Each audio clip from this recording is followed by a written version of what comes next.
Good evening, everyone, and welcome to our last lecture of this year. I am Christine Olson, the president of the board of directors for the Jung Association of Western Massachusetts. In our lecture series, we come together to explore themes related to the field of depth psychology, which was pioneered by Carl Jung. I'd like to thank Andrew Grant, our Zoom host, also our working board of 8 men and women whose names you have been hearing at other meetings. And I especially wanted to thank our board advisors tonight and name them: Carol Beauvais, Ed Tick, and Joe Coolin. Looking ahead for a moment to the fall, we are planning lectures that relate to the upcoming election. In September, Ed Tick will head up a panel of writers sharing from their new book, Revisioning the American Psyche. In October, we will explore the archetype of Wotan, Norse god of the storm and frenzy, the lust of battle, and master of illusion. Tonight, it is my pleasure to introduce Randy Morris, who I learned about through his work at the Seattle Jung Society, where he is a co-president.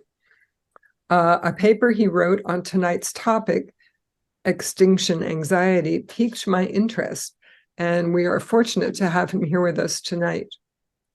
Dr. Morris is Professor Emeritus at Antioch University, Seattle, where he taught in the BA Liberal Studies program for 30 years and was the coordinator of the Psychology and Spiritual Studies concentrations.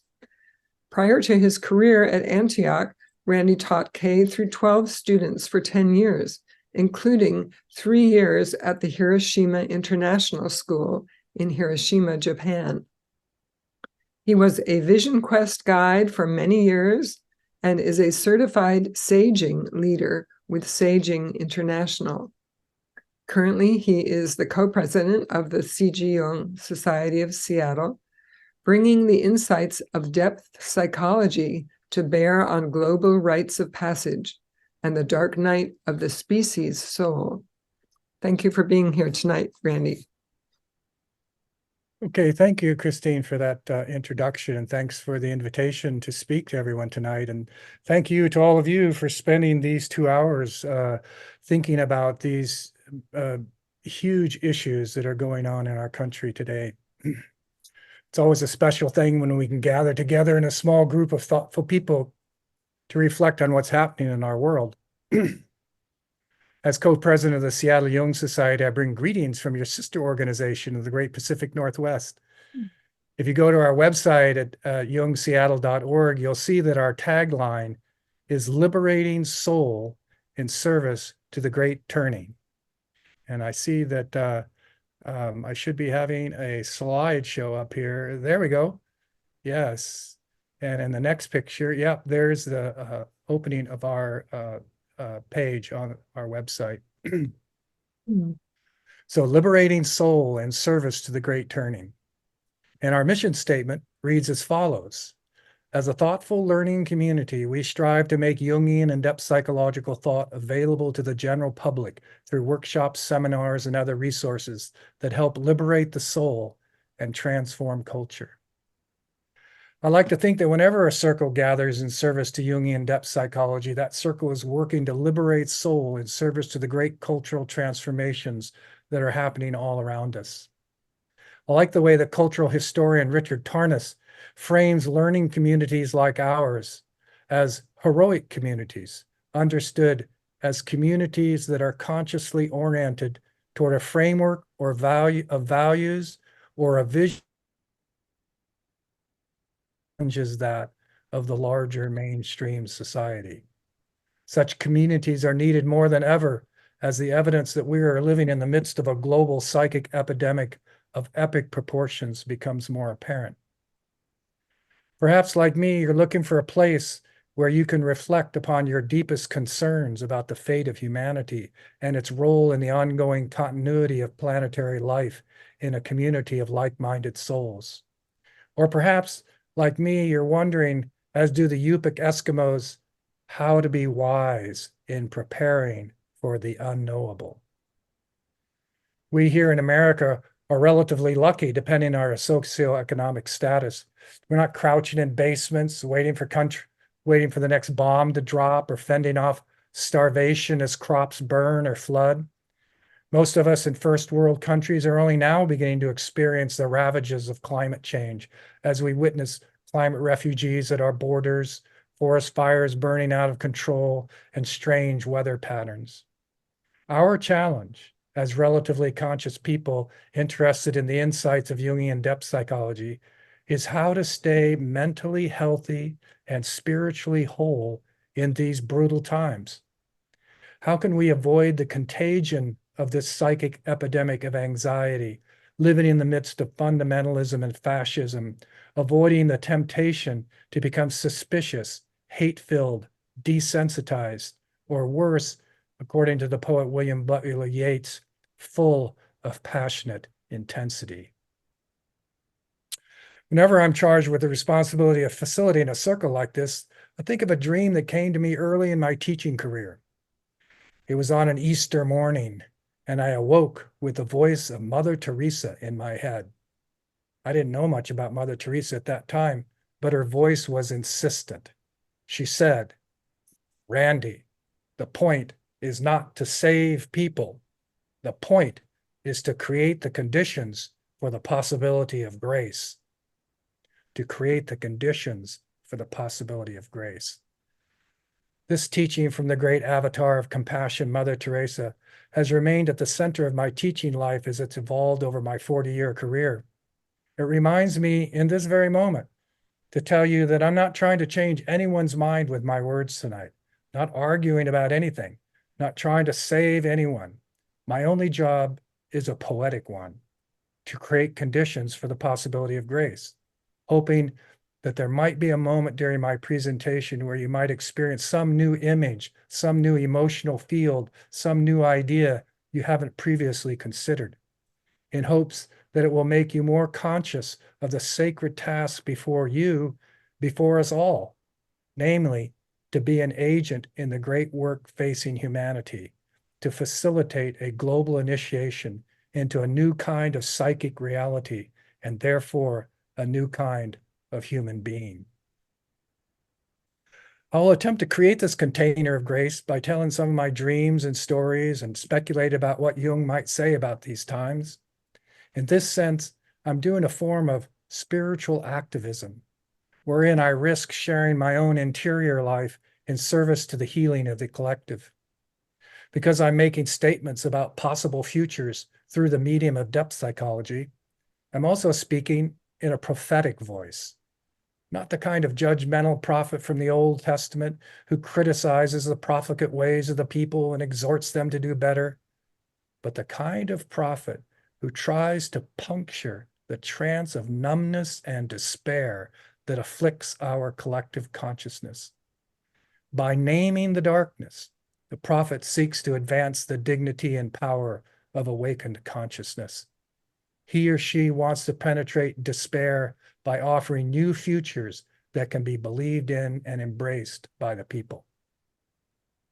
So whatever brought you here tonight on the dark topic of extinction anxiety, it's important that you know that you're not alone. No one should expose themselves to images of genocide, nuclear war, and climate chaos in isolation. We have to face these issues in a community of trusted allies. Whenever I talk about extinction anxiety and the dark night of the species soul, I always invoke the words of Carolyn Baker and Andrew Harvey from their book, Savage Grace, Living Resiliently in the Dark Night of the Globe. They write, "Our work as awake human beings at this time, then, is to be willing to descend into the dark night of the globe, as well as the dark night of the individual soul, and to do so in connection with trusted allies. Going downward and inward is the only way we can open to the mystery of the self and be guided by it through whatever unfolds." So let's align ourselves with the need to form heroic communities of trusted allies when faced with the imagination of global psychic epidemics and the dark night of the species soul. And let's not limit our trusted allies to the people on this Zoom call, but open it to our ancestors, including the indigenous people of the land upon which we live. At the Seattle Jung Society, we begin every event with our land acknowledgement. As I read it, I invite you to say silently in your heart or typed perhaps into the chat the name of the indigenous people of the land upon which you stand, whose lives and stories laid down the psychic structures of the landscape where you live. For our bioregion here in the Pacific Northwest, it goes like this. We, members of the C.G. Jung Society of Seattle, feel privileged to live in the spectacular landscape of the Salish Sea, shaped 10,000 years ago by glacial ice a mile thick. As the ice receded, peoples moved in. They cared for this land, fished its waters, built longhouses, and carved canoes from its majestic trees. We honor those who called this place home, the peoples who lived, loved, fought, and died here. Their children played upon its shores, and their stories covered the land and laid the foundation for the ancestral soul of Seattle. We acknowledge their thousands of years of caretaking and their contributions to the physical and psychic structure of this landscape. We recognize the pain and trauma visited upon them through colonization. We dedicate ourselves to reconnecting to this land and its ancestors, human and non-human, and commit to restoring our relationship to the anima mundi of the Salish Sea. In turn, may we be good ancestors for those who follow. Well, who else is in our community of trusted allies? What about the future beings, the ones for whom we want to be beloved ancestors? Let's invite them into our gathering circle.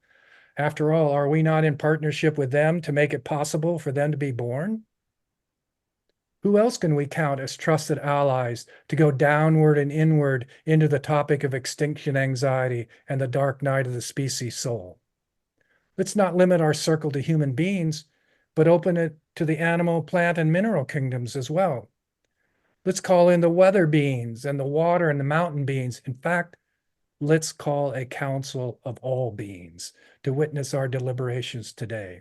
They all have a stake in the topic of how humanity is going to respond to this tsunami of extinction anxiety. After all, human beings are the single most significant geological force on this planet and will determine the fate of the Earth as it moves towards the next stage of its evolution. As we imagine the various beings of the Earth gathering around our circle tonight, encouraging us in our efforts to become more conscious about the plight of the planet, I'll light a candle, or a lamp in this case, and in a moment of silence, invite you to see their faces and silently in your heart, say their names.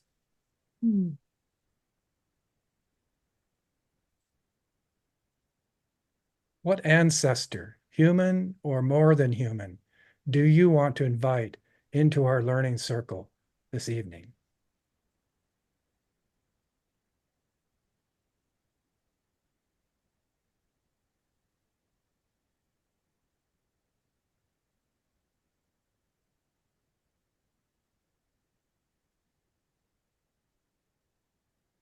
May the words of our hearts, may the words of our mouths and the meditations of our hearts be always acceptable in their sight, and may it be so.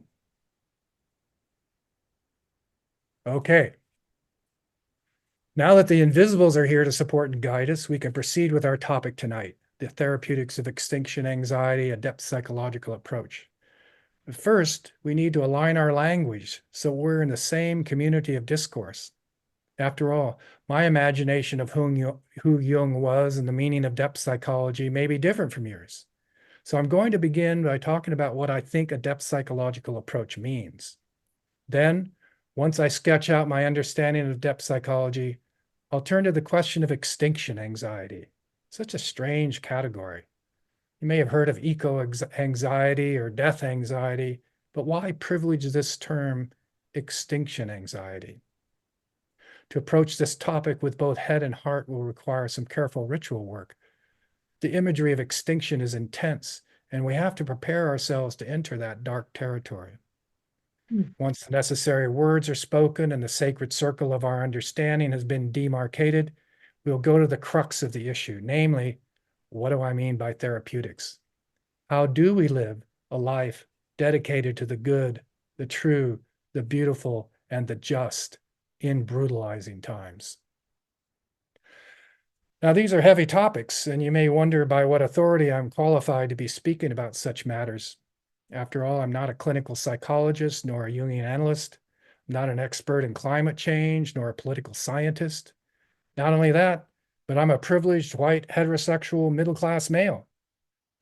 That said, my PhD is in liberal arts, which means I am intensely interested in who I am and who I can become in the midst of this historical moment in which I find myself. Since its golden years in the 12th century School of Liberal Arts at Chartres Cathedral in France, the ancestors of my craft of the liberal arts have been on a singular quest to align their inner life with the harmony of the cosmos, to live a life of meaning in an enchanted cosmos. As a liberal artist in that tradition, I'm acutely aware that the methods I use to analyze anything will determine what I can see. As a result, I'm a student of hermeneutics, of interpretive frames, and how they limit and condition what I can know. So when I turn my gaze to this historical moment, a moment rife with trauma, fear, injustice, and dread, it matters how I approach the task. My chosen hermeneutic, the spectacles through which I'm going to look at this topic of the therapeutics of extinction anxiety, is Jungian depth psychology. That tradition of inquiry that harks back to the Orphic mysteries and the Neoplatonists, the alchemists and the Grail seekers, the romantic poets and the Goethean scientists, and all lovers of beauty and imagination. In late 19th century Europe, this tradition took on the veneer of a science of the soul in the work of Freud and Jung. There are many other approaches one could take to this topic, and they would reveal other insights, but I prefer depth psychology. Why? In answer to that question, I want to describe what I consider to be the ethos, the mood, or the emotional atmosphere in which the work of depth psychology is conducted. And then I want to sketch out 4 key ideas that I think will prove useful in approaching the topic of extinction anxiety. First, depth psychology is about the generation of meaning. As Jung pointed out, what happens to us is only half the story. The other half is the meaning we make of it. I'm reminded of the work of Viktor Frankl, the founder of logotherapy, who spoke from his own experience when he said that even concentration camps are bearable if one can find meaning in the suffering and death. When considering extinction anxiety, it's not only that bad things are happening to us, the other half is the meaning we make of this suffering. For example, extinction anxiety could be the just deserts for a species hell-bent on destroying itself. On the other hand, that level of suffering could be the only way the larger systems of the earth can get our attention in order to communicate to us about their needs, waking us up to specific instructions on how we can create a more hospitable and sustainable ecological niche for the human species. Second, a depth psychological approach is always about interiority. It's always about going down and in, of deep reflection upon the currents of our own souls, as well as on the interiority of the beings of the outer world, the anima mundi, the soul of the world. Looking within, we see an incredibly rich world with whole communities that demand our attention. These are not mere fantasies or disordered sense impressions, but the inner dimensions of the outer world appearing in the mirror of our soul. And they deserve to be recognized and given life too. When given a space to speak, what do the voices of interiority have to say? Perhaps they have the answers to the causes of our suffering that the outer world cannot even formulate. A third quality of depth psychological approach is reverence. The great Irish poet and philosopher John O'Donohue said it best, quote, "A reverence of approach awakens depth and enables us to be truly present where we are. When we approach with reverence, great things decide to approach us. Our real life comes to the surface, and its light awakens the concealed beauty in things." Unquote. An approach of reverence is essential to a soulful life. If we approach our inner worlds seeking flaws and defects, we will never get beneath the surface where the beauty and inner communion reside. An approach of reverence invites revelation, intimacy, and awe to enter our soul and reveals its sacred depths. In the midst of the ugliness of a world that is undergoing a traumatic transformation, an attitude of reverence allows us to see the beauty of the larger patterns at work as the earth goes about her sacred work of evolving. A fourth attribute of depth psychology in its ongoing quest for healing, for the restoration of soul to its rightful place of dignity and wholeness. This requires a nose for the wounded places in the world and in ourselves, a task that requires the courage of the ER doc in the midst of treating a ravaged body. Like that doctor, looking away is not an option. A life force hangs in the balance and depends on us, whether it is a wounded imaginal being in our personal soul or a wounded impulse in the collective. In either case, we bring our compassion and skill to bear on what it takes to return that bloodied and broken soul part back to wholeness. This cannot be done without a long apprenticeship to the broken parts of ourselves. This is the work of the archetype of the wounded healer, who knows how to be at home in the midst of darkness and suffering, and who has the patience to wait for the light of healing to miraculously appear. So, if this is the spirit or mood with which depth psychology operates, what are its key ideas? What a complex question. Of course, there's a zillion ideas in the Jungian lexicon, and yet for our purposes, I want to draw our attention to 4 key ideas of Jungian depth psychology that I think are most relevant for our work this evening. First, the basis of all of Jung's thinking is the idea of psychic reality. At first, I only understood psychic reality as a concept. Consciousness is a precondition of being, whatever that means. It was only when I had felt myself moving into Jung's own discovery of psychic reality that I could understand what he meant by that statement. You may be familiar with the story as recounted in Memories, Dreams, Reflections, when Jung is traveling in Africa in 1925. Let's hear it from Jung himself. He writes, "From Nairobi, we used a small Ford to visit the Athi Plains, a great game preserve. From a low hill in this broad savanna, a magnificent prospect opened out to us. To the very brink of the horizon, we saw gigantic herds of animals, gazelle, antelope, gnu, zebra, warthog, and so on. Grazing, heads nodding, the herds moved forward like slow rivers. There was scarcely any sound save the melancholy cry of a bird of prey. This was the stillness of the eternal beginning, the world as it had always been in a state of non-being. For until then, no one had been present to know that it was this world. I walked away from my companions until I put them out of sight and savored the feeling of being entirely alone. There I was now, the first human being to recognize that this was the world, but who did not know that in this moment he had first really created it. There, the cosmic meaning of consciousness became overwhelmingly clear to me. What nature leaves imperfect, the art perfects, say the alchemists. Man, I, in an invisible act of creation, put the stamp of perfection on the world by giving it objective existence. I had been looking about without hope for a myth of my own.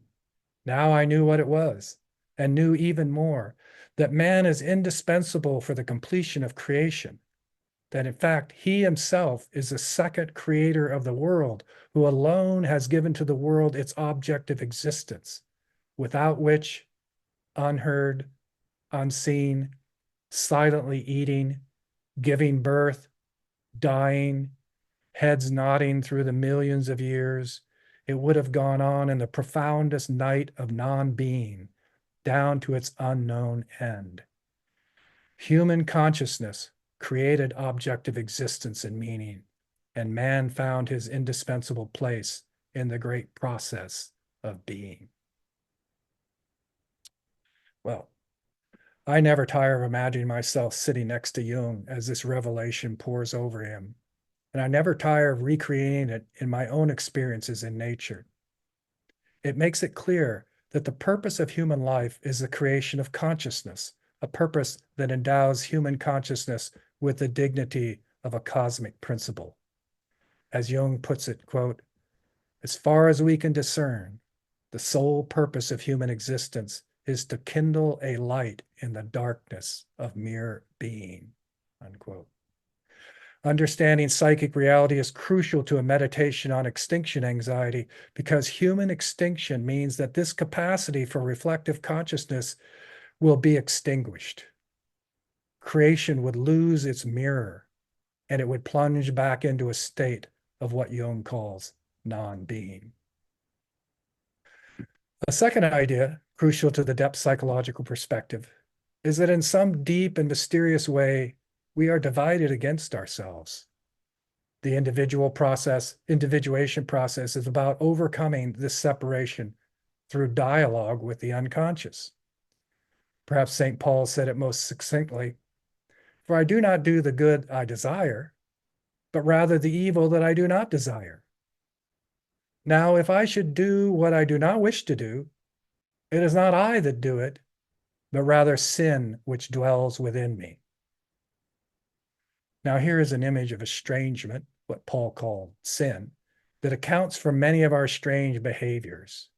How often do we commit an act in perfect consciousness, but with the shocking sense that we're being controlled by an alien being within ourselves?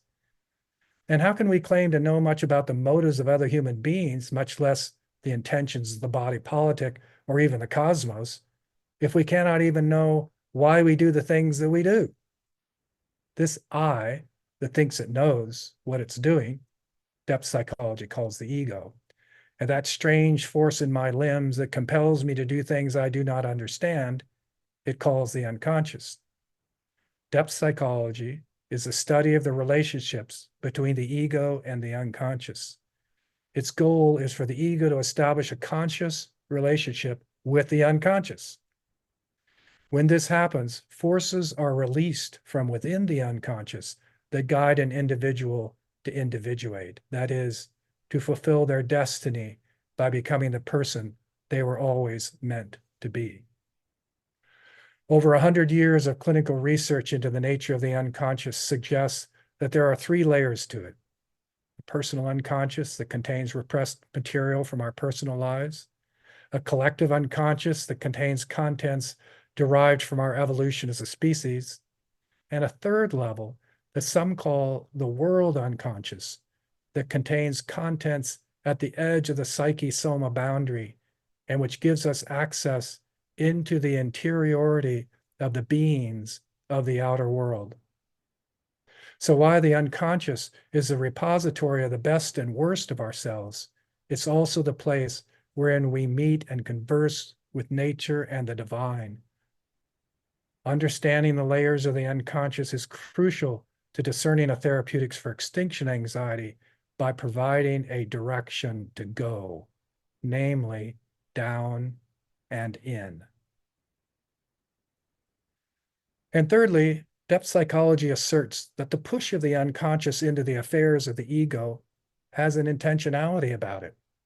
Thoughts and images do not simply appear on the screen of awareness randomly. What shows up in our minds is regulated by an intelligence that informs the core of our being. That intelligence is akin to the ancient Greek notion of the logos, one of the most enduring and generative principles of Western thought. According to Richard Tarnas, the idea of the logos assumes that, quote, the universe possesses and is governed according to a comprehensive regulating intelligence, and that this same intelligence is reflected in the human mind, rendering it capable of knowing the cosmic order, unquote. This logos expresses itself within psychic reality as patterns of images that Jung called archetypes. Now, different religious and philosophical traditions have different names for this cosmic intelligence. Mainstream Christians use theological categories and call it God or the Holy Spirit. Esoteric Christians personify it, call it Sophia or Holy Wisdom. Some scientists objectivate it and call it a heavenly clockwork. Jungians psychologize it, calling it the greater self. They say it's the driving force behind the individuation process itself. The archetype of the self generates images that shape the development of individual lives, drive the history of nations, and determine the fate of the earth. This cosmic intelligence uses everything within its dual powers of creation and destruction to move the universe towards greater complexity and wholeness. It's truly an extraordinary idea. With an insight like this into the logos of the individual and world soul, it's no wonder that Jung spent the last part of his life psychologizing about the nature of the God image, hoping that a new and more adequate God image would emerge from the bones of our broken stories to lead humanity and the earth away from extinction and towards a new imagination of human meaning and purpose in an enchanted cosmos. A fourth idea of Jungian depth psychology that's central to our deliberations this evening is the archetype of initiation. From a somatic point of view, archetypes are a form of instinct, a preformed intelligence handed down from millions of years of ancestral wisdom. When an archetype is constellated in the life of an individual, it's experienced as a kind of hunger that needs to be satisfied. The archetype of initiation is easiest to see in adolescence as the young person seeks to shed the skin of their childhood and emerge as a fully empowered adult. Hang on for just a second.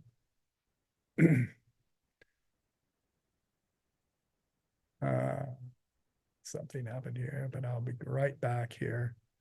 Yeah.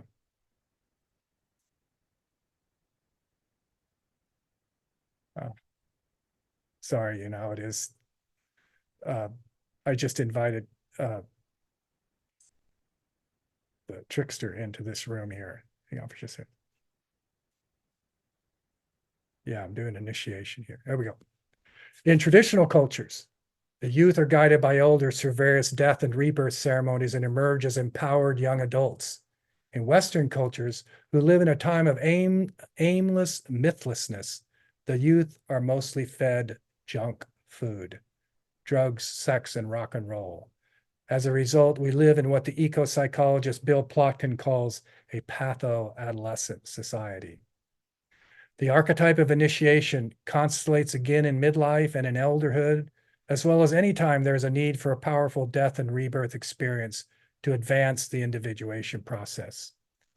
As a Vision Quest guide for many years, I'm heartened to see the hunger for initiation being reimagined in a modern context so that once again, we can feed people the nutritious images they deserve in order to become whole human beings and contribute to the transformation of culture. Extinction anxiety is making us more aware that a similar death and rebirth process is taking place at the collective level. Humanity itself is experiencing the constellation of the archetype of initiation, creating a profound hunger for images of renewal. In the midst of this global initiatory process, we need to learn how to die well in order for the new story to enter. As Jung once said, quote, "We are in the soup that's going to be cooked for us, whether we claim to have invented it or not. We are threatened with universal genocide if we cannot work out the way of salvation by a symbolic death, unquote. So now we have these key ideas: psychic reality, the ego unconscious dialogue, psyche is intentional, and the archetype of initiation to help us approach our topic of extinction anxiety. But ideas are never enough. In fact, ideas are often used as a defense mechanism to rationalize distressing feeling states. If we're going to get into the imagery and feeling states of extinction anxiety, we have to approach with great care. It's important to acknowledge that turning away from horrific images is a form of natural self-protection.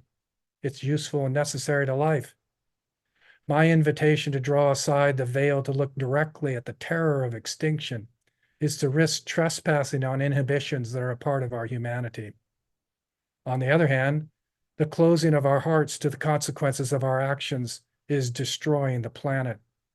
100 years of depth psychology insists that the truth will set us free.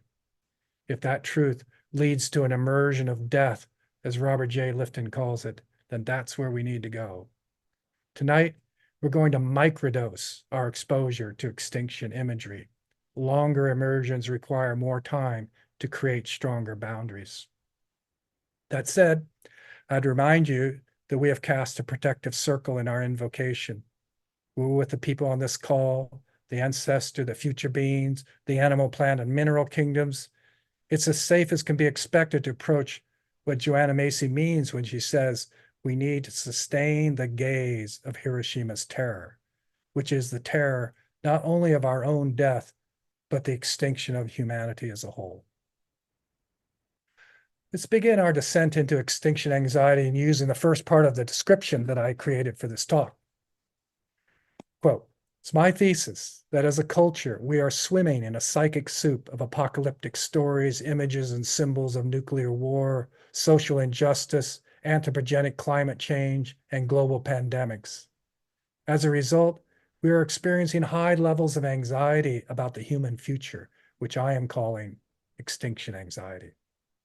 This anxiety is so strong and pervasive that mighty engines of cultural repression are at work to numb our feelings and prevent recognition of the object of our fear and our worst nightmare, the extinction of the human species. Let's see what stories I can tell that might unpack some of the threads of this statement. I'll have to speak about my personal experiences in order to avoid the tendency to move towards abstractions when talking about emotional material. So working with extinction anxiety has been a part of my mythopoetic identity since my birth in 1950 in the Atomic City, the town of Richland, Washington, home of the Richland High School Bombers, where cheerleaders wear the image of the atomic bomb across their chests. Like many my age, I practiced duck and cover drills as a grade schooler, and many of my friends' fathers worked in jobs they couldn't talk about, way out there in the mysterious desert where they were creating an equally mysterious substance, plutonium, named after the god of the underworld. The Hanford Nuclear Reservation is now the most polluted place in North America, with liquid nuclear waste leaking into groundwater and heading towards the Columbia River. Billions of dollars are being spent to contain the waste, but that's another story. The story I want to tell now is how, when I was presented with the opportunity to teach at the Hiroshima International School in 1982, it felt like a call of destiny. This was a time of heightened nuclear anxiety. Reagan had just been elected, the Cold War was at its peak of intensity, and the movie The Day After was broadcast to a national audience, illuminating in considerable detail the horrific effects of an atomic bomb blast on Kansas City. So much so, they wrote this disclaimer at the end of the film in which nearly every character dies a horrible death. It reads, "The catastrophic events you have just witnessed are, in all likelihood, less severe than the destruction that would actually occur in the event of a full nuclear strike against the United States. It is hoped that the images of this film will inspire the nations of this earth their peoples and leaders to find the means to avert that fateful day. Well, mostly it scared them so much, it just went away. When I arrived in the city of Hiroshima in the summer of 1982, I thought I was prepared to deal with what I would see there, but I was not.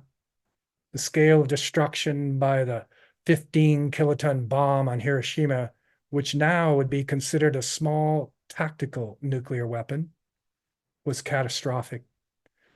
2 days after my arrival, I was touring the famous Peace Park near Ground Zero when I approached a grassy mound, before which was an altar for burning incense sticks. Pretty, I thought to myself. But then my friend informed me that it was a repository for the unidentified ashes of 70,000 human beings. I began to cry, and in some ways, I've never stopped. I cried again while listening to a hibakusha or A-bomb survivor who had responded to my call for nuclear dreams. And here's what she told me. Ah, Randy-san, I will tell you this dream. You see, many years ago, I went to America to talk of peace. And every night I had this dream, sometimes 2, 3 times a night. I couldn't get any sleep. We traveled all around the country giving talks, and I was very tired. Finally, I couldn't stand it anymore, and I came back home. I didn't leave again for 20 years because I feared this dream.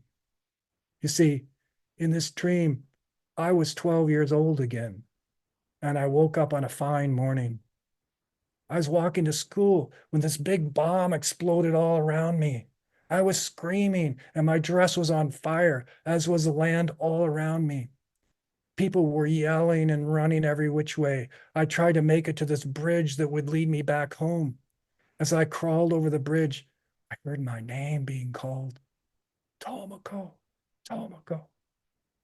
I looked into the water where all these bodies were floating. And there I saw my friend Akiko. She was still alive, slowly turning in the current. Save me, Tomoko, save me. Ah, but Randy-san, you see, I was too weak to do anything. I couldn't save her. I turned away and walked on, walked on. And then I wake up feeling terrible. This dream kept happening to me over and over, and I couldn't get any sleep. Listening to this dream, I felt the familiar chill that alerts me to the presence of forces larger than myself. However, even while I was still full of the grief of the dream, I thought to myself that, oh, I finally had the dream on a baksha with which to work. Then Tomoko turned to me, her eyes burning in her lovely scarred face. She whispered in a low voice full of memory and pain. You see it, Randy-san. That's what really happened to me. I dream about what actually happened. I cannot escape. I wish I could have saved my friend Akiko, but you see, I was too weak and was barely able to help myself. I never saw her again. And in this experience, I was given insight into how the collective psyche of the city of Hiroshima was trapped in a purgatory of nuclear images, haunted by reliving the events of August 6th on a nightly basis for the previous 35 years. I was being initiated into the suffering of the Hiroshima mysteries. I didn't stop collecting nuclear dreams, however. And after reviewing many dreams, over time, a typical scenario emerged. Sorry, can we have a blank space for that slide? That comes a little bit later. Thanks. Yeah, a typical scenario emerged, an archetypal pattern, if you will, in which a nuclear missile would streak through the sky and land just on the other side of a low mountain. The people who were out walking or going about their business that day would stare up at the streaking missile and emit a collective gasp as it landed. The beginnings of a mushroom cloud could be seen forming above the ridge, and everyone knew that the outer ring of the blast would reach them in the next 30 seconds or so. Knowing they were doomed, the question on everyone's mind was this: How do I want to spend my last moments on earth? And then, in multiple dreams and across cultural divides, people would gather in circles of 8 to 12, silently put their arms over their neighbor's shoulder, lean their heads into the circle, and await the arrival of the blast that would incinerate them.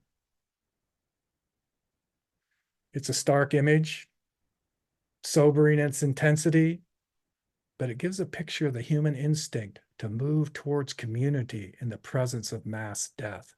And not just any kind of community, but a community in the round, that is, a community in the shape of a mandala.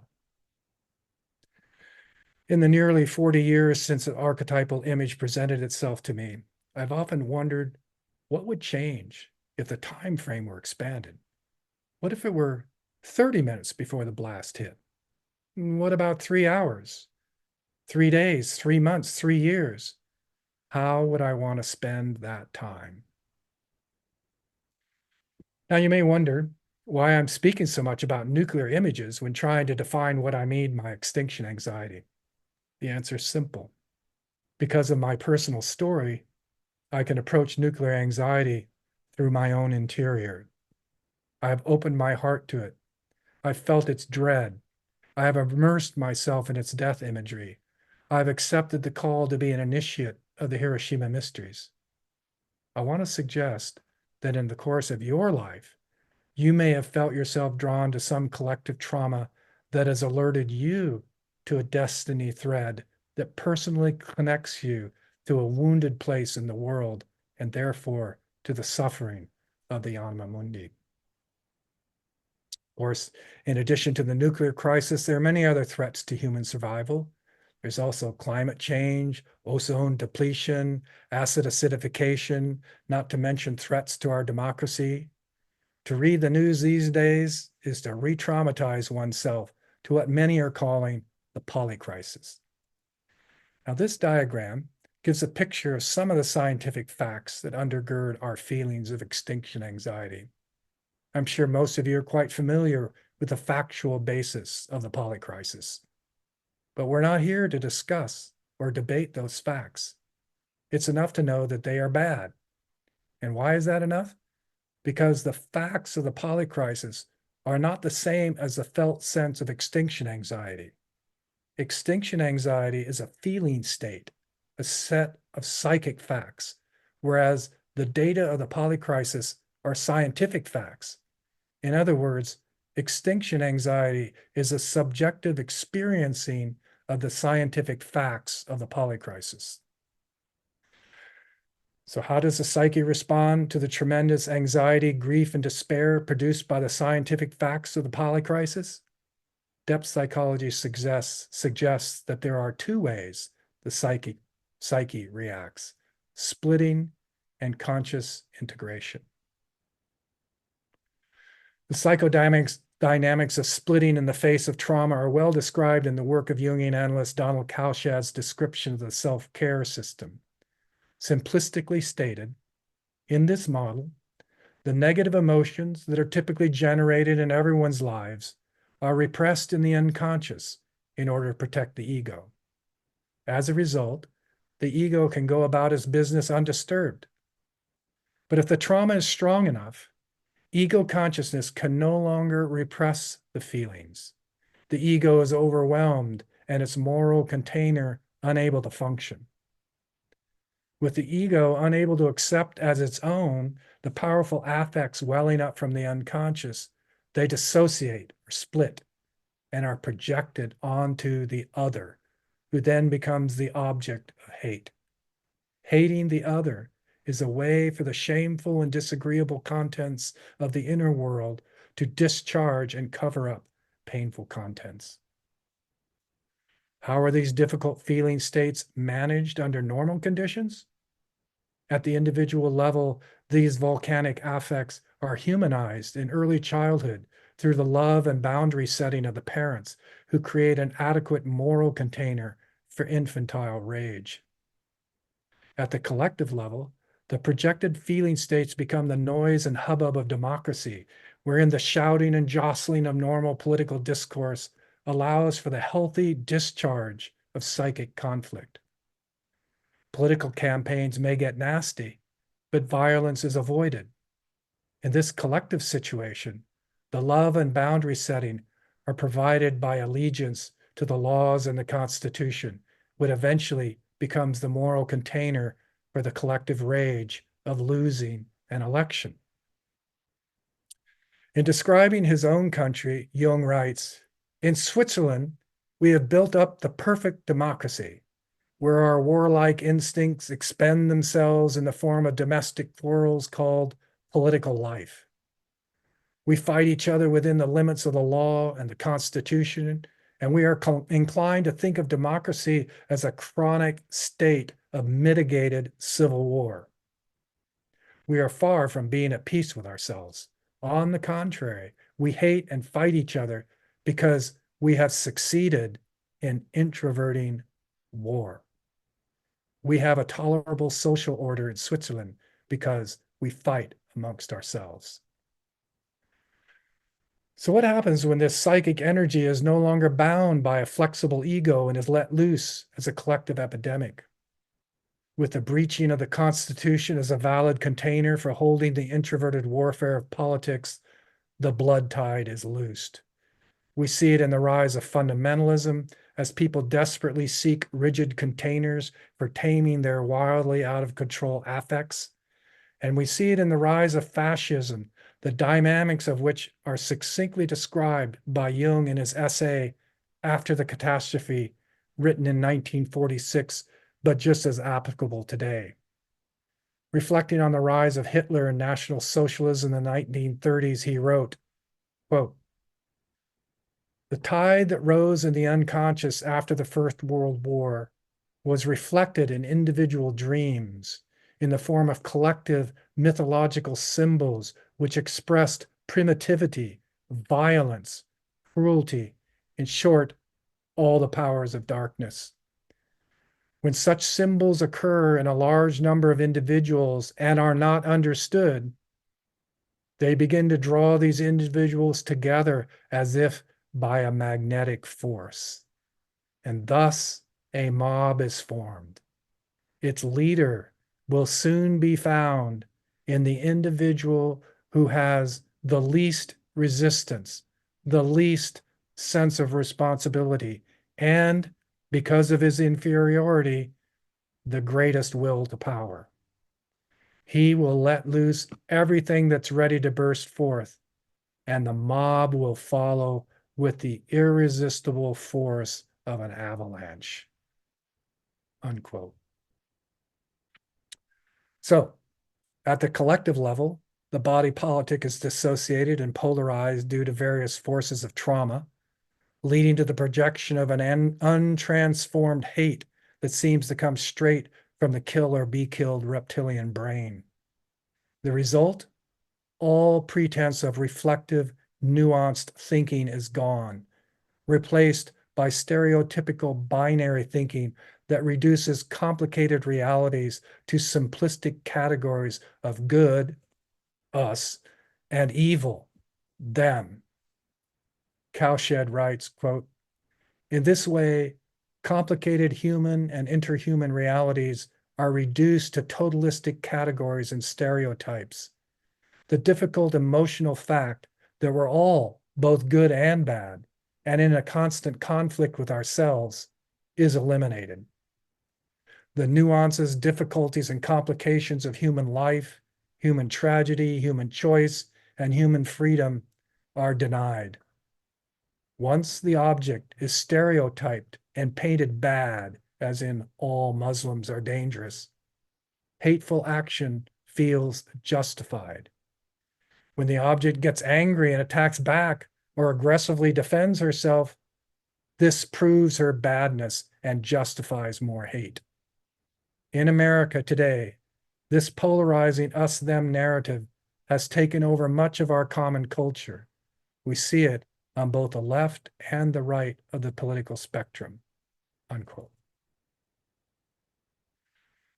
The alternative to psychic splitting is the conscious integration of the distress, and words that we should take To Heart Today, Jung writes in 1946, quote, "The integration of unconscious contents is an individual act of realization, of understanding and moral evaluation. It is a most difficult task, demanding a high degree of ethical responsibility. Only relatively few individuals can be expected to be capable of such an achievement, and they are not the political, but the moral leaders of mankind. The maintenance and further development of civilization depends on such individuals," unquote. So if the symptoms of extinction anxiety are all around us, what does healing look like? How do we escape the deadening of our own heart, the slow descent into depression and despair, the dark voice that says it's all meaningless, that we're doomed? How can we make sense of what I have called a psychic soup of images of endings? How do we sustain the terror of the gaze of the polycrisis and use it to guide us into the next stage of human evolution? To answer these questions is to enter into a therapeutics for extinction anxiety. Now, to turn from the existential despair of extinction anxiety to any kind of positive message is dicey at best. The fact is that the kind of crisis we are facing is unlike anything we have ever seen before. There are no cultural precedents for it. We have to humbly admit that the future is a blank canvas for our imagination. No one, from the most ardent exponent of a positive future to the most pessimistic doomer, knows how it's going to turn out. If there is hope, it's going to be of the kind that Václav Havel spoke about just after he was released from 4 years in prison. He wrote, you may have heard parts of this before, but I want to give you the whole statement. He wrote, quote, "The kind of hope I often think about, especially in situations that are particularly hopeless, such as prison, I understand above all as a state of mind, not a state of the world. Either we have hope within us or we don't. It is a dimension of the soul. It's not essentially dependent on some particular observation of the world or estimate of the situation. Hope is not a prognostication. It is an orientation of the spirit, an orientation of the heart. It transcends the world that is immediately experienced and is anchored somewhere beyond its horizon. Hope in this deep and powerful sense is not the same as joy that things are going well or willingness to invest in enterprises that are obviously headed for early success, but rather an ability to work for something because it is good, not just because it stands a chance to succeed. The more unpropitious the situation in which we demonstrate hope, the deeper that hope is. Hope is definitely not the same thing as optimism. It's not the conviction that something will turn out well, but the certainty that something makes sense regardless of how it turns out. In short, I think that the deepest and most important form of hope, the only one that can keep us above water and urge us to good works, and the only true source of the breathtaking dimension of the human spirits and its effort, is something we get, as it were, from elsewhere.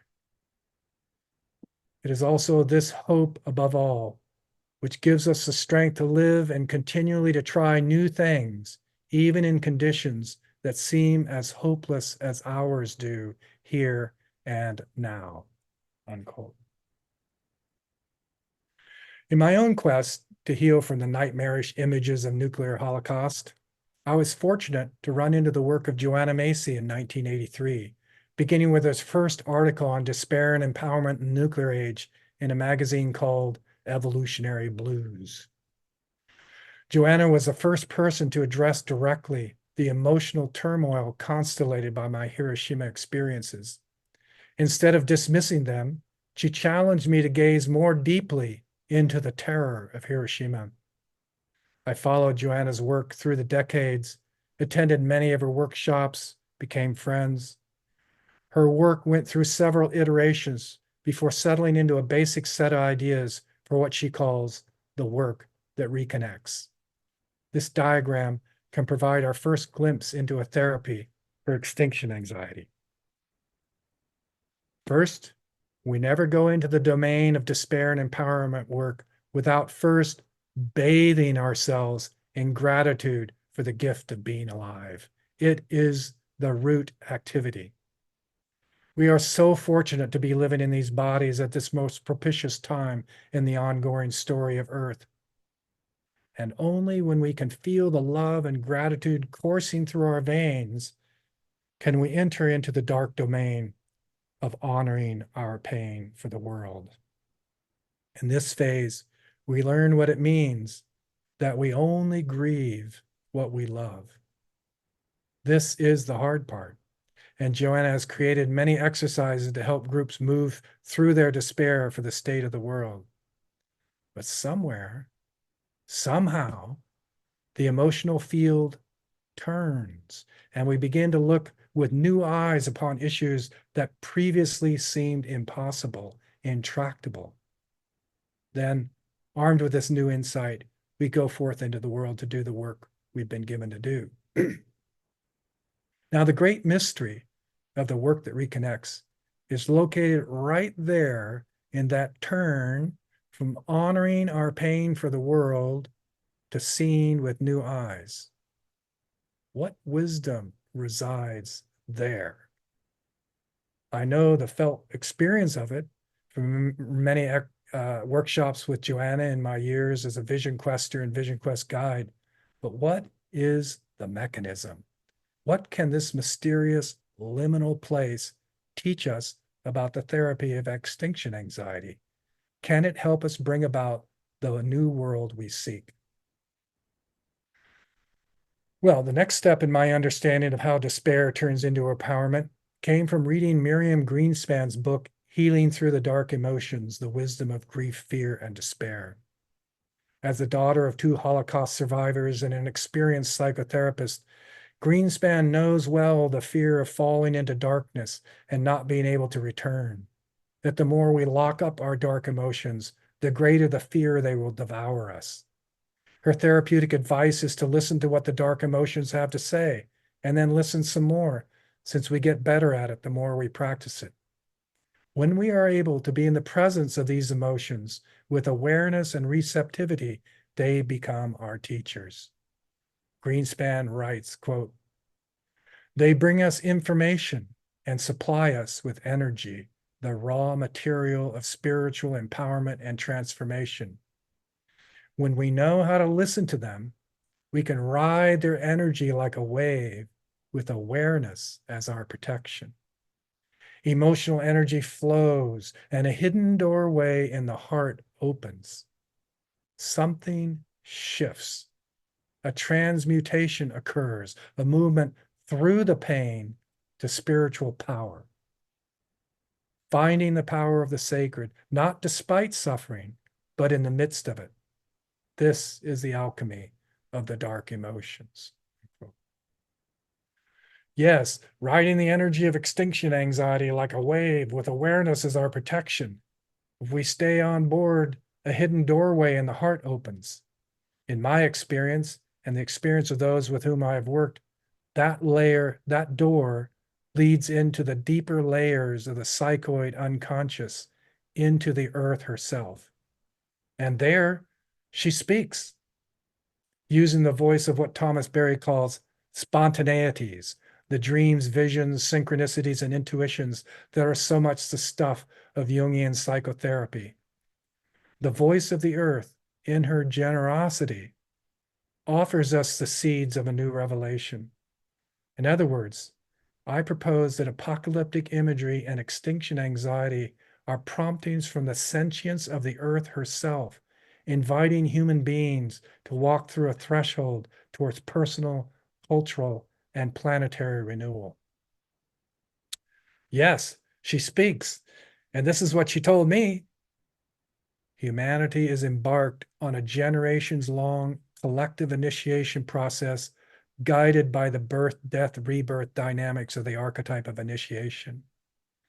Furthermore, this process is being instigated by a sentient Earth in her yearning to restore herself to a dynamic equilibrium of systemic wholeness in compensation to the one-sided degradation of the planet by the greed and myopia of the human species. Our capacity to sustain the gaze of the threat of extinction has the power to wake us up to new stories and worldviews capable of sustaining human beings on a regenerated planet Earth. The suffering that will take place during this transformation of consciousness will be immense, is immense in many parts of the globe. And Jungian depth psychology offers a profound way to navigate these rough waters with courage, resilience, and grace. And what is it at the heart of Jungian depth psychology that makes it so helpful for working with extinction anxiety? Jung writes, quote, "The main interest of my work is not concerned with the treatment of neurosis, but rather with the approach to the numinous. But the fact is that the approach to the numinous is the real therapy. And inasmuch as you attain to the numinous experiences, you are released from the curse of pathology. Even the very disease takes on a numinous character." Yes, extinction anxiety is itself a numinosum that is meant to drive us to the new revelation at hand. I wouldn't presume to know what numinous revelations await you in the difficult soul work of turning towards extinction anxiety with awareness while navigating the ocean of suffering that awaits you. I can only speak truly of my own journey, and I can attest that it's not darkness all the way down. There is love of a cosmic sort, immense joy in the simple things of life, wisdom enough to sustain the suffering, and the possibility of living the most meaningful lives ever lived in human history. So let me conclude my talk tonight with 4 therapeutic images that have appeared to me in my ritual work with extinction anxiety. I didn't know there were 4 until I had a dream a few months ago when I first began to turn my thoughts to what I might say tonight. That dream begins with an image of the Peace Dome in Hiroshima, the last physical reminder of what happened there. In the dream, I'm being told that this is the foundation of all of our work. As I look at the image of the Peace Dome, it begins to split as though the surface of the picture was a kind of snake skin that is splitting and beginning to slough off. And beneath the outer skin appears a black metal material that undergirds the entire structure. It is indestructible. I'm told to build on this inner structure. And then another voice appears and says that there are 4 therapies: a therapy of depth, a therapy of time, a therapy of dream, and a therapy of God. That's the end of the dream. Now, I could give a separate lecture on each of those 4 therapies, but in the interest of time, I will briefly sketch out what each therapy entails, knowing that therapeia, like Jung says, means that we return to the gods as a source of all healing. Let's turn first to what a therapy of depth might look like. One of the consequences of living in a culture riven by extinction anxiety is a spiritual disease of apatheia, the deadening of the heart. Apatheia is a Greek word meaning non-suffering. It's the inability or refusal to experience pain. In Joanna Macy and Molly Brown's masterful analysis of apatheia in their book, Coming Back to Life, they ask, what is this pain that we feel, but desperately try not to feel in this moment of history? They say it's of another order altogether than what the Greeks could have known. It pertains not just to privations of wealth, health, reputation, or loved ones, but also to losses so vast we can hardly name them. It is our pain for the world. As Macy and Brown write, quote, the very danger signals that should rivet our attention, summon up the blood, and bond us in collective action tend to have the opposite effect. They make us want to pull down the blinds and busy ourselves with other things, unquote. Huge billion-dollar industries have arisen to support our need for distraction. It's the Disneyfication of America. If the disease is a deadened heart in the midst of a suffering world, then one way to respond is to re-enliven the heart. In a class I taught for many years at Antioch University, Seattle, on the spiritual psychology of the human heart, we explored through reading and experiential exercises the incredible powers of the heart and its capacity to communicate with the anima mundi, the soul of the world. The anima mundi is a concept that appeared long before the subject-object split of Cartesian consciousness, that withdrew the soul, the things of the world, and located them inside the human mind. The Cartesian way of thinking, which deadens the world and opens it to the ravages of capitalism, is the metaphysical underpinning of our Western way of life. It's all surfaces and horizons, commodities and hierarchies. It has no depth. By engaging in the heart as an organ of perception, we're reintroduced to the interiority of everything. We go down and in to the interiority of our favorite plant, the hummingbird that visits us, that favorite tree, the neighbors we don't know yet, the suffering of strangers. Cardiac consciousness allows us to perceive the inner qualities of the outer world.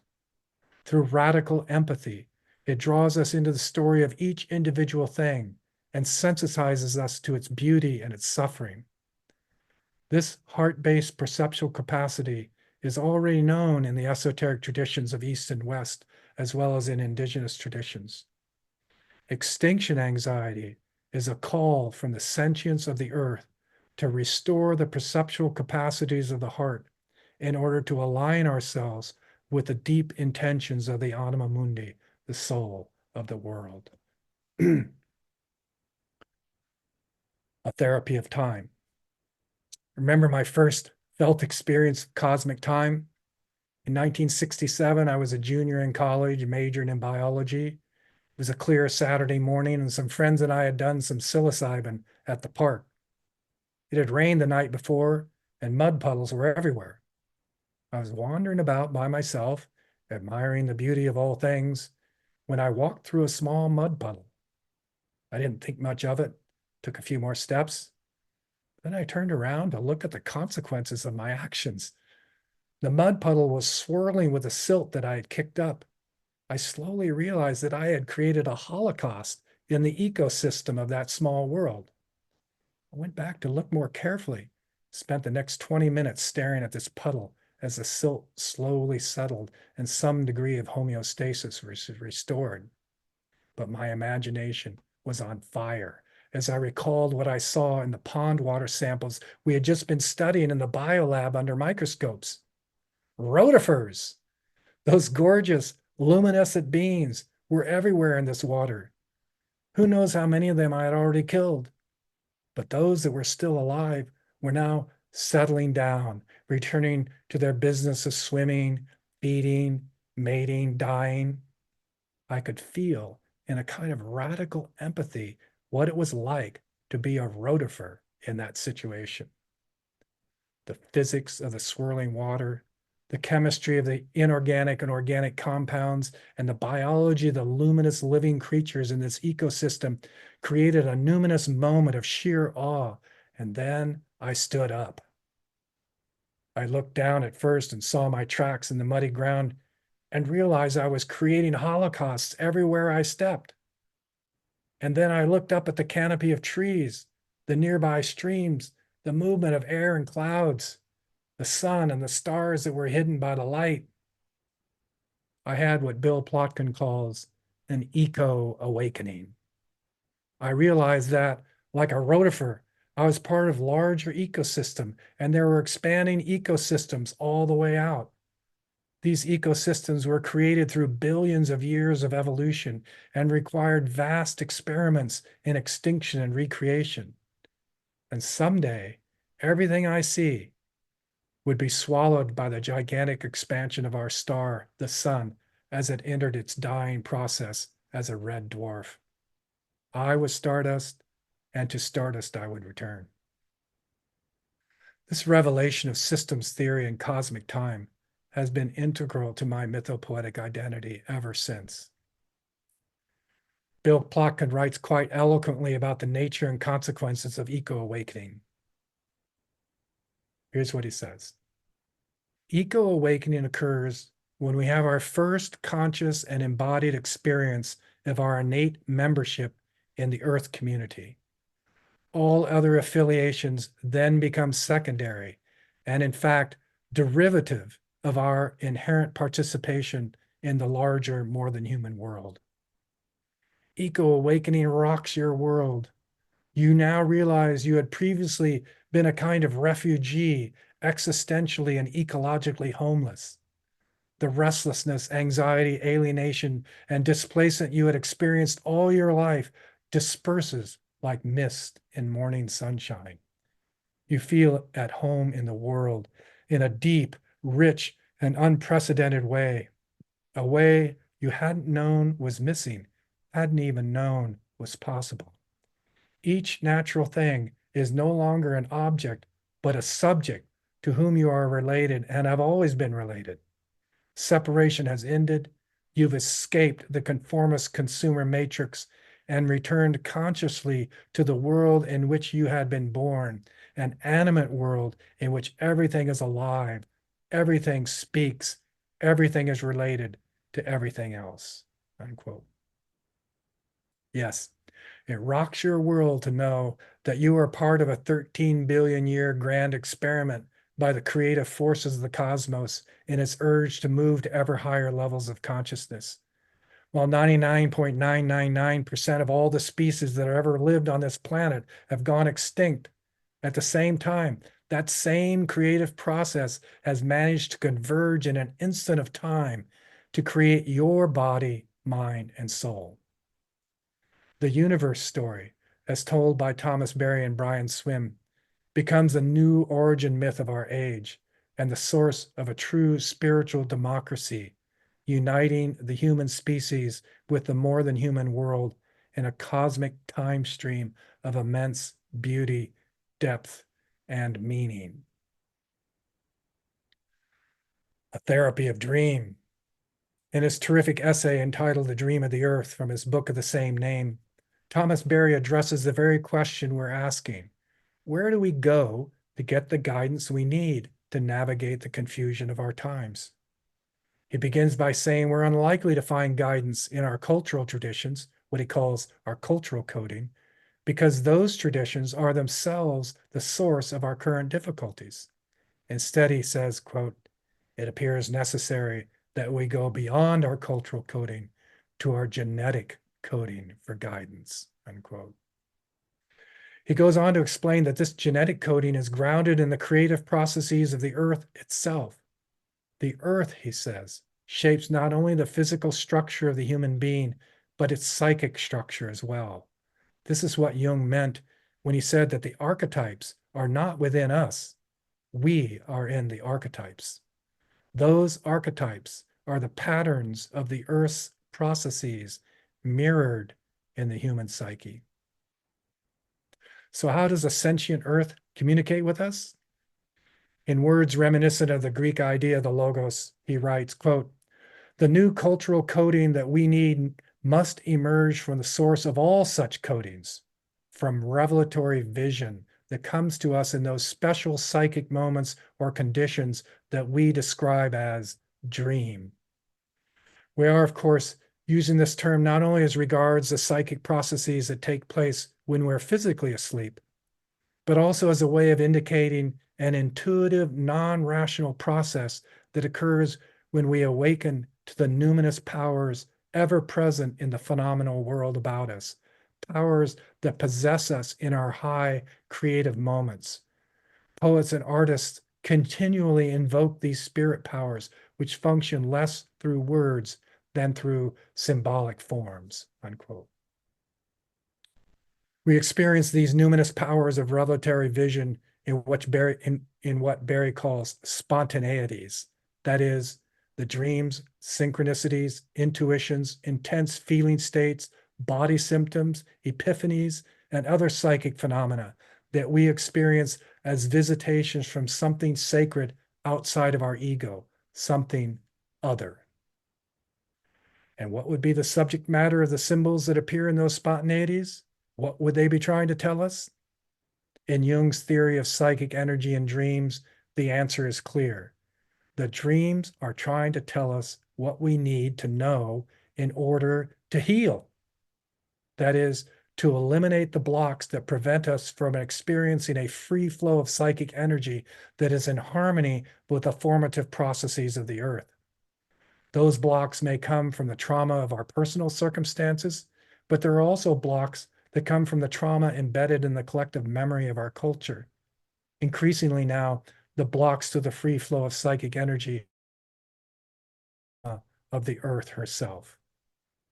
So extinction anxiety, understood as a call from the earth to break us out of the dysfunctional trance that's destroying the planet, is awakening us to ways in which our dreams serve as compass, not only for our own personal individuation process, but for the collective individuation process of the human species. Therapy of God. I was hoping I wouldn't have to take on the God question, but the dream was clear. Here's what I make of it so far. Let's begin with Jung's recognition that all humans, by virtue of their instinctual makeup, carry within them the impulse to form what he called a God image, the content of which is shaped by cultural and psychological predispositions. Behind the local variations of specific images lies an overarching pattern, an archetype, which might last for generations before slowly shifting into a new shape.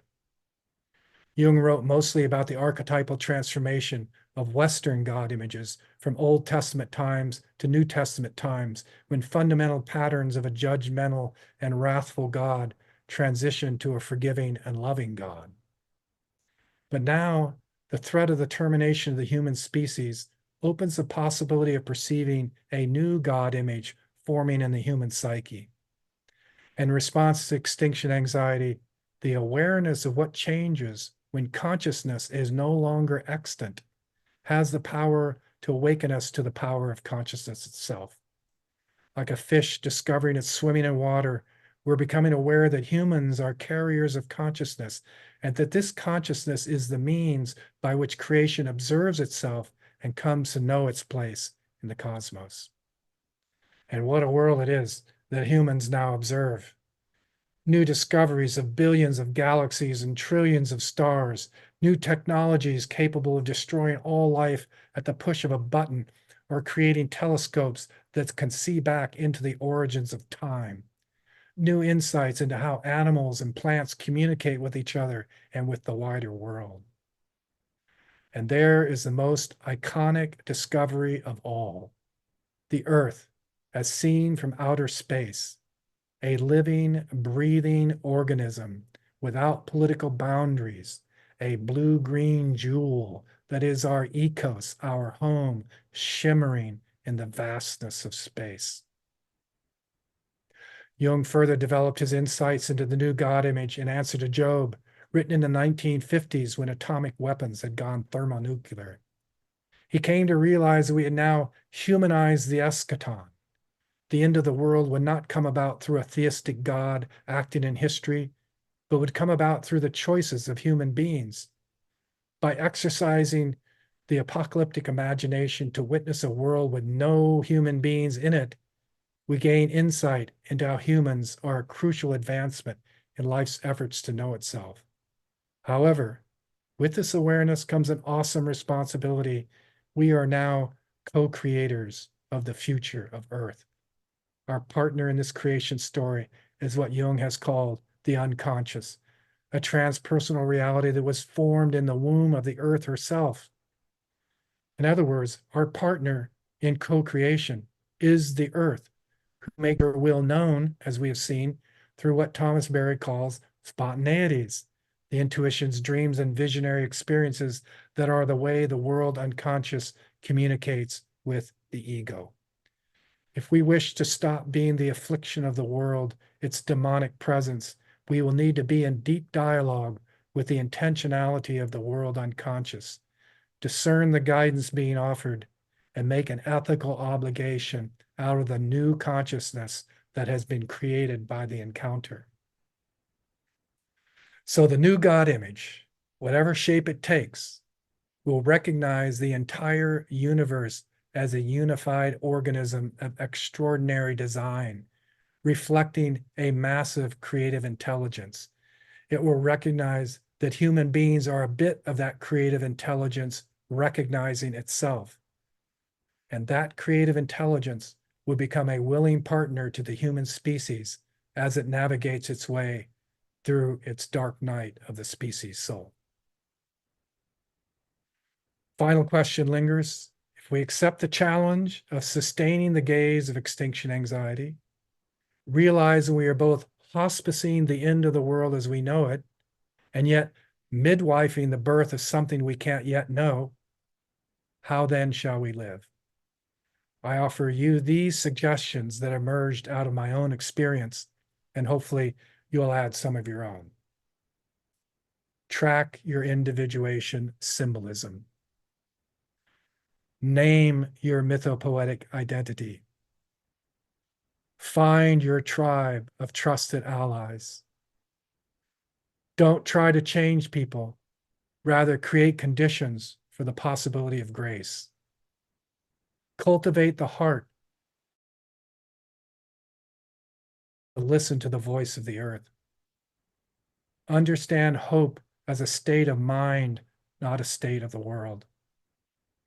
When acting on behalf of future generations, don't be concerned with the outcome of your actions. Microdose encounters with extinction anxiety ritually. Innovate in ways that prefigure the world to come. Live as if you have no fear of dying. Practice random acts of kindness and beauty. Learn how to design community rituals, especially grief rituals that use music, poetry, art, and dance. Bury your illusions with dignity. Know where your water comes from. Think globally, act locally. Cultivate always an attitude of gratitude for the gift of being alive. So these are the contours of a therapeutics for extinction anxiety from a depth psychological point of view. All right, I've been going on a while. I'm really interested to hear what might have been stirred up by these words. What might this psychic field of learning, this learning community might be thinking of. And I am open to conversation. Thank you for listening.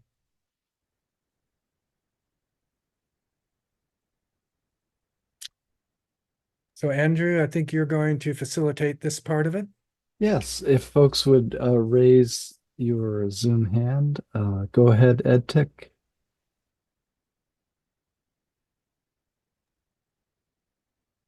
Okay, thank you. Hi, Randy. I wanted to greet you personally and thank you. And I don't have a question at the moment. Rather, what I do is have a great deal of gratitude and honor for you and for Seattle Jung in the way you in your journey and Jung Association are really taking depth psychology and applying it to the real world and all of its suffering and making it extraordinarily meaningful.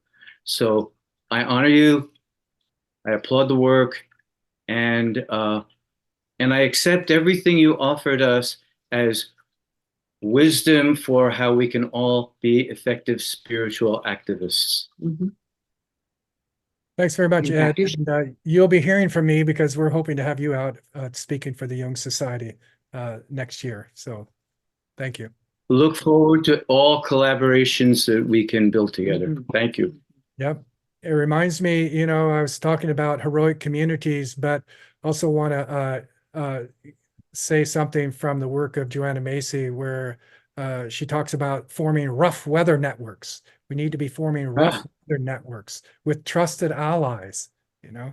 And I think that's one of the purposes of Jungian societies, especially in North America. Let's form rough weather networks where we can talk about this stuff. It's hard to find Yes, anybody who wants to listen. and extended globally, because Yes. there are so many wonderful colleagues and allies we have in the most troublesome, troublous parts of the world who are thinking this way and trying to act that way and connect with us too. Right. So spread it to the world. But thank you, bless you, and make room for others for tonight. Yeah. Well,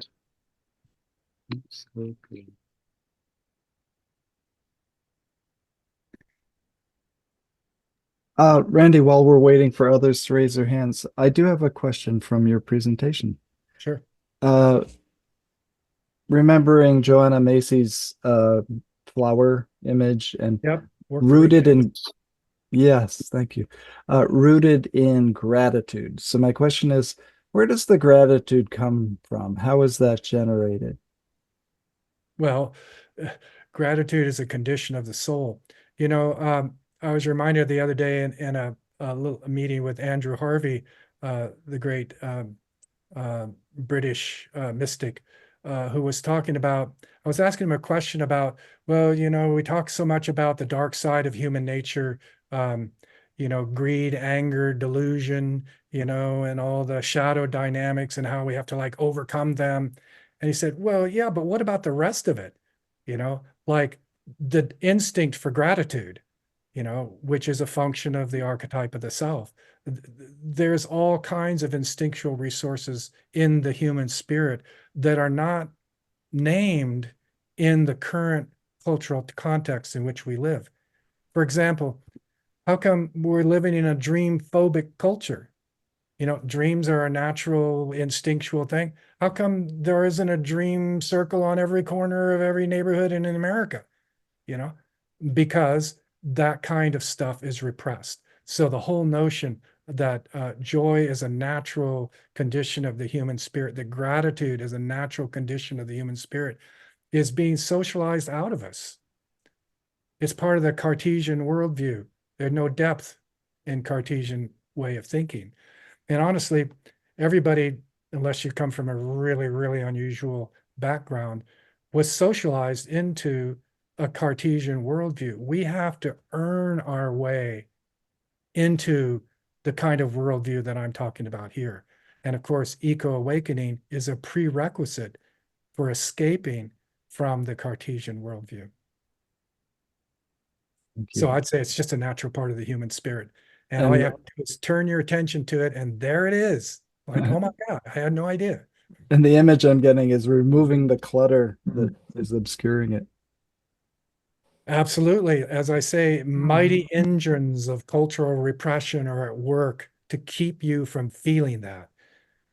And because if you feel that, you are no longer a member of the mainstream culture. And as Jung often says, the collective will do anything it can do to keep you from individuating. It's not interested in you individuating. No, that just makes you different. And now you're not even susceptible. Productive member of capitalist culture, and on and on and on. Yeah. I really appreciate this. We have other hands raised here. I see Dave Bauer, and I do see you next, Michelle, after Dave. Thank you so much. Oh, I'm sorry. What? Thank you so much. It was Michelle, I'm sorry. Dave is. Oh, I'm sorry. Dave, next. And you. Thank you. Okay, I'll go next, I guess. Yes. So Randy, where do we look? Who do we look with? The small circles. Where might we look in our world for wisdom that might chronologically be a bit younger than us, but the lens that some of the young people bring to us is so uniquely different from the lens that some of the elders carry. I'm curious what your thoughts on how might the younger people on the planet be engaged and listened to add to this collective need to use intelligence and reciprocal relationship building. Yeah. Well, I know you're a member of Saging International, and I'd put in a plug-in for Saging International, which I a certified Saging leader for that group, because I'm really interested in the processes of initiation. And as I got older, excuse me, I was interested in what does it mean to be initiated into elderhood, and what does that even mean, and what would be the processes for that and the rituals for it. And so one thing that I've come into is the work that you're doing, which has to do with multi-generations.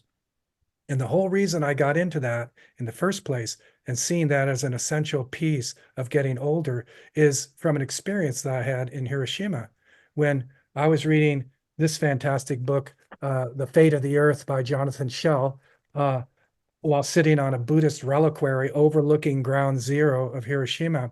And in it, he's writing about, look, if we have now the power to destroy all life on Earth, we're going to eliminate the possibility of future generations to even be born.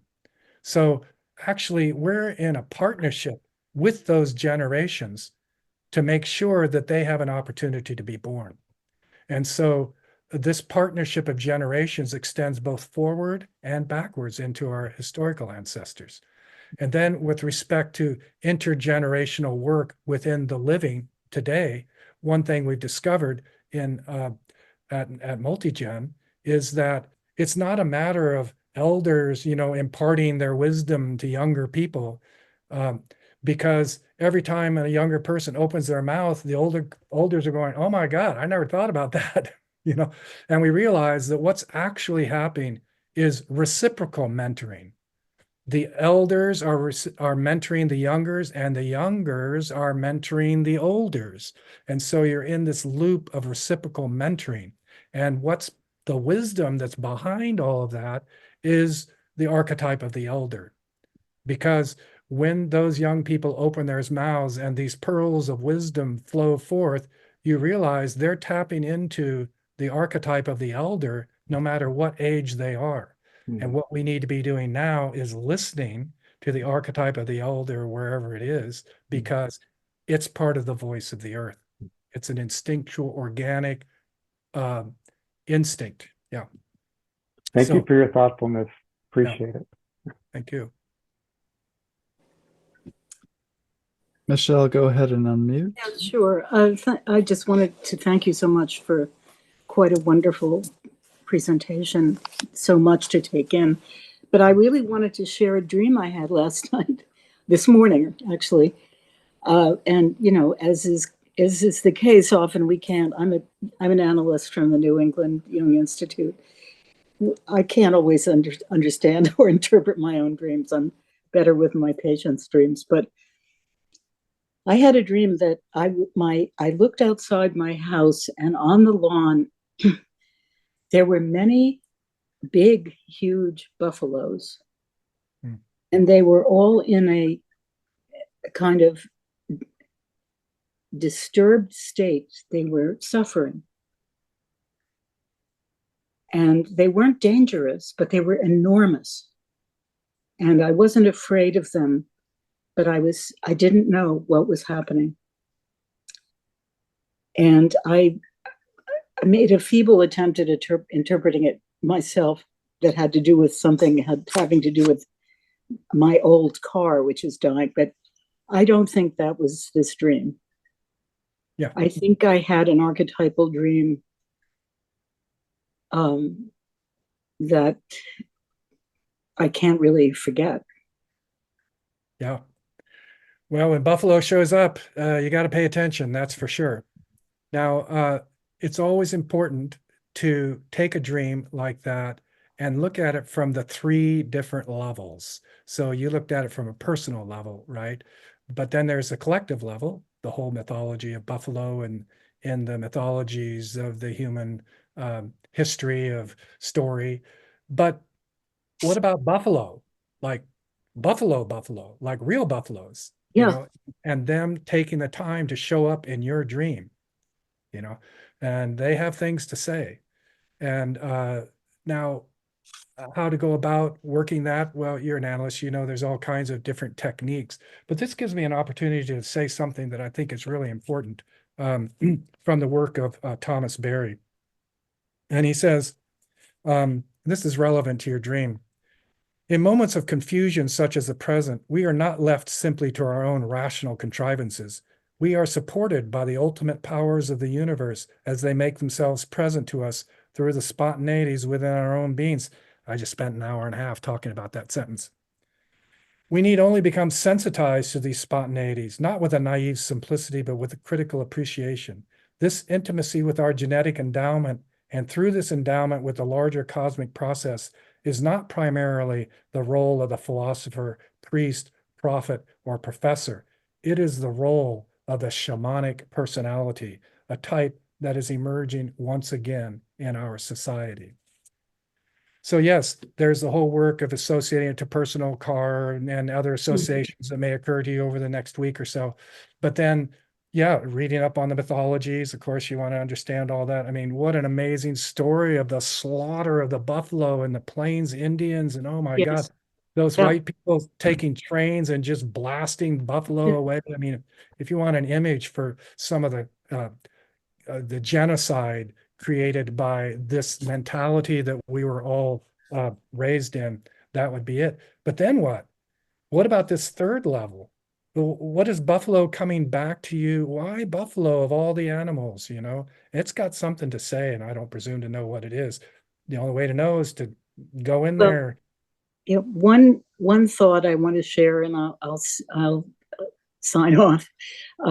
My association today, after living today, was Extinction, and that they weren't letting they were letting me know they were suffering, but they were not extinct. Yep. That was my one really deeper association with this dream. Yeah. And there's a story behind that about how buffalo were saved from extinction. Yes, yes. A bunch of them were taken to an island off Salt Lake City. And I mean, you know, they went through like a real narrow little thing before they started coming back. The fact that they're particularly large is also interesting, of course. It wants to make a big impression on you. Thank you. All right. Thank you for sharing that and give me the opportunity to show that so often I think we limit ourselves to our night dreams as being personal. It's really important at this particular time in history to really expand, like, what would this be if it were a world dream? How would I look at it differently? Or in addition to my personal associations, how is this expanding outward and literally the voice of the earth coming into my consciousness? Yes. Thank Randy, you. a time check. We have 10 minutes to your closing. Keep going. Go ahead, Letitia. Hi, Letitia. Hi, Randy. It's really good to see you. So I wanted to also express gratitude in particular for the way that you model and invite this relaxation of the nervous system when you say, let's not try to change people. Let's not try to make different force, but create conditions. And it felt like a kind of induction over the hour and a half of what those conditions can be. So respectful of the legitimate fears, but at the same time, sort of stealth joy is what I perceived. A kind of stealthy, sturdy, pervasive delight that we get to be here now, and we get to live this together in our close, tight space of however many are here right now. So thank you for calling us together for this particular convening and agreement to host and midwife as you invited us to. Appreciate it. Thank you so much, Letitia. And I'm kind of a ritualist, and if we were here in person, I would make sure that we had a whole nother hour minimum, and we'd do some good ritual. You may have noticed that I said we're just going to microdose extinction, you know. I just showed the one big slide with all the terrible images in it, you know. Now, if we had a couple days, we would be doing much bigger rituals. We'd start with that, you know, gratitude for the gift of life, and then approach that very carefully. But then we'd be in it, and when everybody would be crying. Everybody would be riding that wave of despair, and just riding, and the drums would be going, and we'd just be crying and screaming and yelling until something happened. And you can't predict when or even if, but something happens. And to me, that's the great mystery. And that's where Jung says, it's all about the numinous experience. It's the basis of so much of psychedelic therapy. I'm always fascinated by how psilocybin is so effective for death anxiety. You know, people who are working with the terminal diagnoses, one psychedelic session, and they're cured of their death anxiety. Something happened there. And I think they had an eco-awakening of some sort, and they realized just part of this larger thing. And it just makes all that anxiety go away. But it does require these ritual spaces to induce that possibility for grace to enter in. So thank you for pointing that out. And versions of that happened here tonight. Oh, thank you. Thank you, Leticia. Go ahead, Stephanie. Hi, Randy. Thank you Hi. so much for doing this. I just wanted to say when I first saw this lecture, I was like, holy crap, I need to get on this because I have really bad extinction anxiety. I've had this since college, which was like years ago.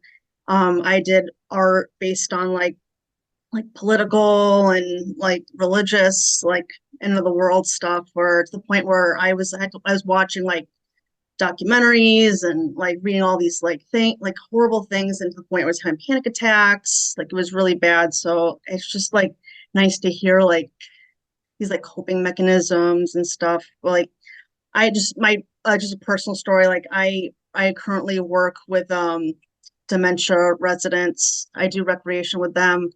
And one of my current residents I have, she is highly religious, but like highly like focused on end of times. Like just she's always talking about like remember 9/11? Do you remember like, you know, Hitler killing all the Jews? And she's like, she has like this past week she said to me, she's like, there's soldiers marching outside my window, they're coming to kill us all, like, or Russia's gonna bomb us any day. So it's just like it's really hard to like just to hear this every day. And it's just like I'm having like freaking panic attacks over it. So it's just like, you know, it's like freaks me out. Like, so it's just nice to hear like all this like positive ways to look at it, and you know, all that stuff. Yeah. Well, you know, Yeah. one thing that I've noticed in talking about this stuff over the years is how, in particular, highly sensitive people just can't quite make that distinction between Yeah. their own suffering and collective suffering. Yeah. So they take on the collective suffering, not realizing that it's not, that it's, or assuming that it's their own suffering. And so there, the key is to create appropriate boundaries, right? And the only way to create psychic boundaries is through ritual. And it may be that before you go to work with a person like this, you need to sit with a candle and maybe a bit of sage, or, you know, something that creates that mood in you, maybe a little bit of music, and you go, okay, I am me here now. This is who I am. These are the issues I'm working on. And now when I step out of this circle and go into that room or whatever the situation is that you're in front, that's their stuff. Yeah. That's their stuff, not my stuff. I'm dealing Yeah. with here in this circle. Now I'm going to take my circle out, but I'm going to have this protective, you know, shield around me. And I've even had people, you know, create like a shield, like create a mandala, put it on a shield, hold it up like this before you go to work, you know, Mm. then internalize it as an image so that when you feel yourself being like, oh, it's overwhelmed with it, you go and you bring up in your imagination that shield. And now, oh, now you're centered, even though everything around you is chaos. Yeah. And like she also does like the whole like again the whole religious thing. It's like, I'm this. If you're different from me, like you're the evil person. Like she's like she very, very just condemning other people. She said to me one day, told me to go turn my stove on, put my hand on the burner because that's what's gonna feel like when I go to hell. Like Yeah. it's this constant, like every single day, just Yep. like, it's hard. It is hard. Boundaries create ritual boundaries. Objects, things that you can take with you, a little stone maybe that when you're in a beautiful place, in a meadow somewhere or by some river or some beautiful thing, you got a little rock you're putting between your fingers, and then you take that with you when you're Mm. around this person. Yeah. And one advice I got from one shamanic worker, when they got in the presence of, evil like that, she just let it pass. I pass. I Yeah. pass. That noise, I pass. It's not mine. Because evil has a way of, making a big, making itself like big, Yeah. No, not gonna put my hand on the burner. No, that's her Yeah. stuff, not yours. Yeah. It's like, again, about you have to be calm, but it's like inside I'm like, oh my God. It's like Yeah. it's crazy. So But you yeah. you can change that. Yeah. You can change that. But it'll take a Thank little bit of you. work on your part. Yeah. Good Thank luck. you. Thank you Thanks. for your service to this person. Oh, thank you. Yeah. Okay. Go ahead, Erica. Hi, Randy. Thanks for talking. I wish we could just talk more. Long time. I'm an analyst. I was just in India teaching, and at Christ, one of the places I taught was Christ University, which has the biggest psychology department in India. And one of the things I discovered, you probably know this, but there's a whole international movement to decolonize mental health, to decolonize psychology. And they just opened a Indian psychology lab, which is to go out and study the traditional healing practices in India and to find ways to incorporate that into their mental health systems. And so I think that's just wonderful. It gave me, I cried. It was so powerful to hear that. And the other thing is I talk a lot when I speak about Ian McGilchrist's work of the right and the left hemisphere, and how the left hemisphere that has analytical separation, aggression, all these qualities of the modern world, that it has become the master. It has flipped, where the intuitive, embodied, gestalt, wholeness, holy part of the brain, the right brain, has been left behind. And so I think that's such a beautiful model, and he's all over the internet. Such a beautiful model to talk about this stuff, about how we need to bring back the right hemisphere, which I think is what Jung was, and bring that back and balance, Yeah. So, yeah. Well, I often think about Jung as rediscovering a form of Western shamanism, and through privileging the imagination. And the imagination is the key, of course, to creating the conditions for the possibility of the grace of the right hemisphere returning into our culture. Right. And that hemispheric stuff, I love that stuff because it shows that real contrast between a pair of opposites. But I sometimes hesitate grounding it in an organic process, because I do think it's a process that's more in the psychic field. And so I would privilege the imagination of that. I think it's helpful. Same issue I have with so much of MRI kind of brain research stuff, which is that it's easy to get back into and reduce to organic processes when in fact we're really talking about the imagination of hemispheres.